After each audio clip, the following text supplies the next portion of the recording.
Edie Beans with the Little House of Beans. Today on Cooking with Edie, we will be making corned beef and cabbage puffs. Now this recipe is delicious if you have corned beef cold cuts or leftover corned beef.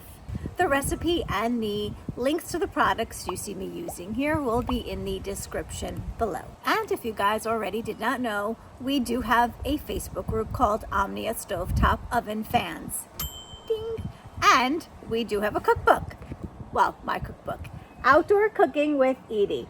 Ding! Available on Amazon. Let's make these corned beef and cabbage puffs. Let's cook!